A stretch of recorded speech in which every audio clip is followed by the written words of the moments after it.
Hello everybody, आप सभी का स्वागत है आपके अपने परिवार टीचर्स अडाइन टीजीटी पीजीटी आर 24/7 पर। मेरा नाम निधि अरोरा है। जैसे कि हम सब जानते हैं कि एएमआरएस का फेज 2 शुरू हो चुका है। इस फेज 2 में 19 सितंबर से लेकर के 23 अक्टूबर तक स्टूडेंट्स को एप्लीकेशन कंप्लीट करना है। लेकिन एक प्रॉब्लम है। प्रॉब्लम ये है कि ऑलरेडी एएमआरएस जो है अपनी एप्लीकेशन फॉर्म की फीस बहुत ज़्यादा चार्ज कर रहा है। अब ऐसे में स्टूडेंट कोई भी अफोर्ड नहीं कर सकता है कि वो इतनी महंगी फीस का एग्जाम भी भरे, उसके बाद टीयर 1 पास करे, टीयर 2 पास करे और फिर डॉक्यूमेंट वेरिफिकेशन में बाहर हो जाए। इसीलिए उस समस्या को दूर करने के लिए आज मैं आपके समक्ष टीजीटी के सभी सब्जेक्ट्स पर आपकी एलिजिबिलिटी को डिस्कस करने आई हूं कि आपको किस ईयर में कितने सेमेस्टर्स में वो सब्जेक्ट आपका पढ़ा हुआ होना चाहिए। तो अपनी योग्यता को जरूर जांच लें। इसके पीछे के कारण ये है कि बहुत सारे स्टूडेंट्स डॉक्यूमेंट वेरिफिकेशन में बाहर भी हो जाते हैं, इसीलिए तो इस वीडियो को अंत तक जरूर सुनिएगा। सबसे पहले हम शुरू करते हैं टीजीटी के बेसिक एलिजिबिलिटी की, जिसमें आपको ए में से कोई भी एक कंडीशन आपकी फुलफिल होनी चाहिए। पहली कंडीशन ये है कि या तो आपके पास 4 साल की इंटीग्रेटेड ग्रेजुएशन डिग्री हो जिसमें 50% मार्क्स हो। 50% मार्क्स इंडिविजुअली भी होने चाहिए अलग अलग सब्जेक्ट्स में, और एग्रीगेट भी होने चाहिए। अगर ये नहीं है तो आपके पास अपने सब्जेक्ट में बैचलर्स या ऑनर्स की कोई डिग्री हो, अपने ही सब्जेक्ट में होनी चाहिए। 50% मार्क्स से आप उत्तीर्ण होने चाहिए, इंडिविजुअली भी और एग्रीगेट भी, मतलब हर सब्जेक्ट में भी और ओवरऑल भी। अगर ये भी नहीं है तो अगर आपके पास पोस्ट ग्रेजुएशन है अपने सब्जेक्ट में 55% मार्क्स के साथ, साथ में ग्रेजुएट डिग्री है उस सब्जेक्ट में, तो यहाँ पे ग्रेजुएशन के मार्क्स फिर मैटर नहीं करेंगे। पोस्ट ग्रेजुएशन में अगर 55% आपके मार्क्स है तो आप एलिजिबल हो। साथ में 3 साल की आपकी इंटीग्रेटेड बीएड एमएड डिग्री होनी चाहिए 50% मार्क्स के साथ। तो अब यहाँ पे जो मार्क्स है इन दोनों डिग्रीज में काउंट होंगे। तो ए में से आपकी कोई भी कंडीशन फुलफिल होनी चाहिए। अब बी कंडीशन में से एक कंडीशन, ये 2 कंडीशन है, दोनों में से कोई एक कंडीशन फुलफिल होनी चाहिए। या तो आपके पास बीएड डिग्री हो 50% मार्क्स के साथ, अगर ये नहीं है तो 3 साल का इंटीग्रेटेड बीएड एमएड डिग्री होनी चाहिए 50% मार्क्स के साथ, जैसे यहाँ पे दिया हुआ है। तो यहाँ पर बीएड कंपल्सरी नहीं होगी, ठीक है। बी में से कोई एक क्वालिफिकेशन आपके पास होनी चाहिए, और सी क्वालिफिकेशन मैंडेटरी है कि आपके पास सीटेट पेपर 2 का पासिंग सर्टिफिकेट होना चाहिए। अब किसी भी इनमें से किसी भी डिग्री या सर्टिफिकेशन की जो एलिजिबिलिटी है वो आपकी एलिजिबिलिटी जो आपकी फॉर्म फिलिंग की लास्ट डेट है ना उसकी कट ऑफ डिसाइड करेगी। मतलब 23 अक्टूबर से पहले पहले आपके पास ये सारे डॉक्यूमेंटेशन और डिग्रीज होनी चाहिए। ये एक मैंडेटरी रिक्वायरमेंट है, ठीक। चलिए, अगर आपको यहाँ तक की बात समझ आई तो अब मैं सब्जेक्ट वाइज आपको बता देती हूँ। अगर आप टीजीटी में इंग्लिश, हिंदी या किसी भी रीजनल लैंग्वेज में अप्लाई करने जा रहे हैं तो आपके पास वही सब्जेक्ट या वही लैंग्वेज इलेक्टिव या मेन सब्जेक्ट के रूप में होनी चाहिए 3 सालों में। ये एक मैंडेटरी रिक्वायरमेंट है। अगर आप टीजीटी मैथ्स के लिए अप्लाई करने जा रहे हैं तो आपके पास मैथ्स का सब्जेक्ट, देखो पहली क्वालिफिकेशन है कि मैथ्स होना चाहिए, इलेक्टिव या मेन कुछ भी हो सकता है 3 सालों में। दूसरी रिक्वायरमेंट ये है कि मैथ्स के अलावा एक और सब्जेक्ट होना चाहिए जो है फिजिक्स। फिजिक्स होना चाहिए कम से कम 1 साल या फिर 2 सेमेस्टर्स में उन 3 सालों में से, ठीक है।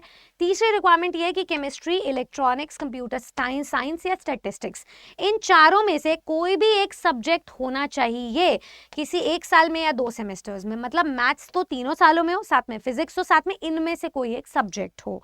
जिनका भी चॉइस बेस्ड क्रेडिट सिस्टम वाला एग्जाम हुआ है ग्रेजुएशन में वो भी एलिजिबल है। साथ में जो बीएससी ऑनर्स से उन्होंने फिजिक्स से केमिस्ट्री किया है वो एलिजिबल नहीं है।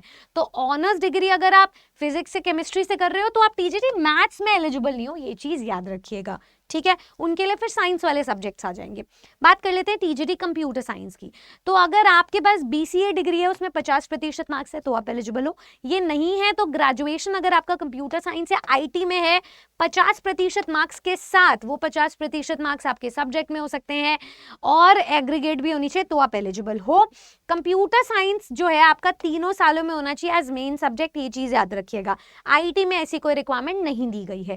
अगर ये भी नहीं है तो अगर आपके पास बीई है या फिर बीटेक का कंप्यूटर साइंस या आईटी में जिसमें 50% मार्क्स हैं आपके, तो आप एलिजिबल हो।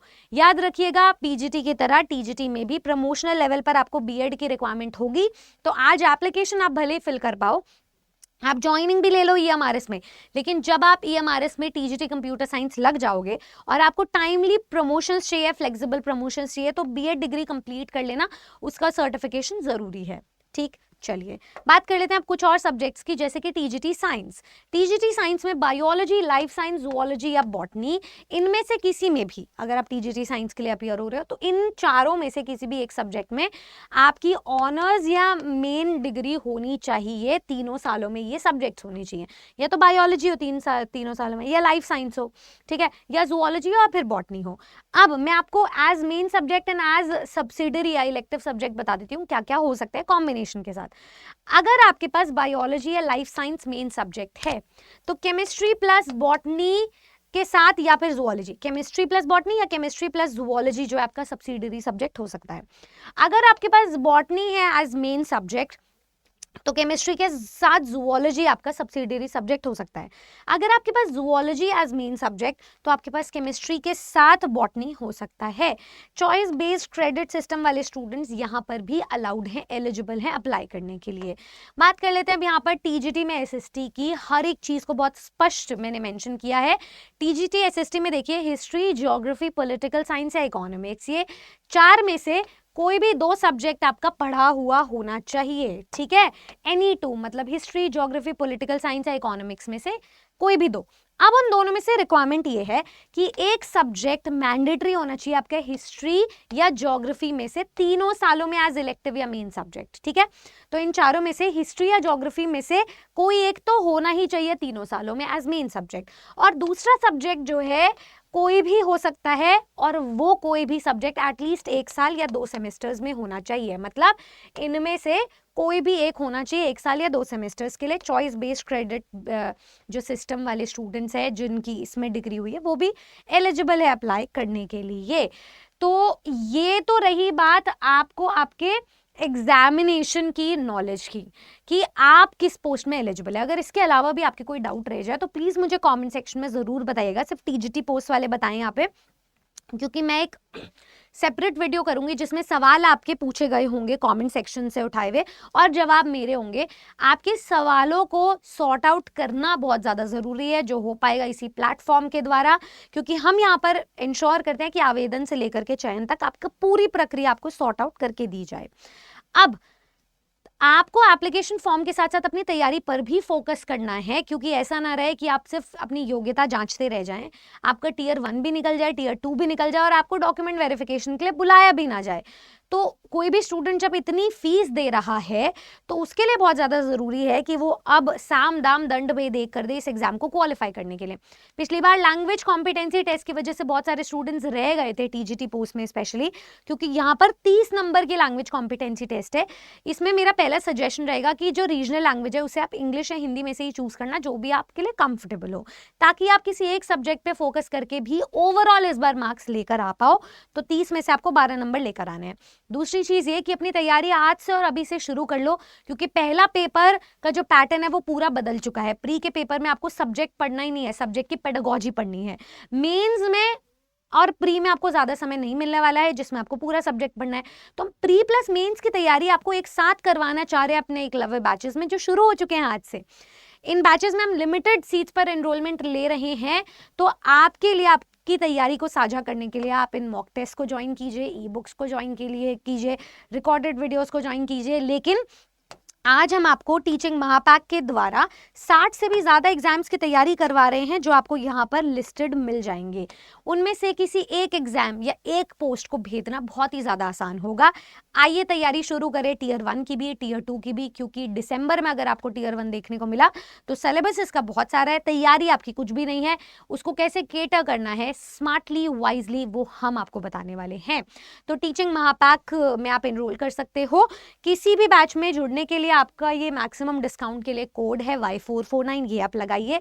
आज आपको जो माँ दुर्गा का आशीर्वाद मिल रहा है, नवरात्रि का आशीर्वाद मिल रहा है, तो माता जी की तरफ से आपको जो स्पेशल ऑफर्स है वो हम अपनी तरफ से दे रहे हैं, उन्हें वाइजली यूटिलाइज कीजिए, ठीक है।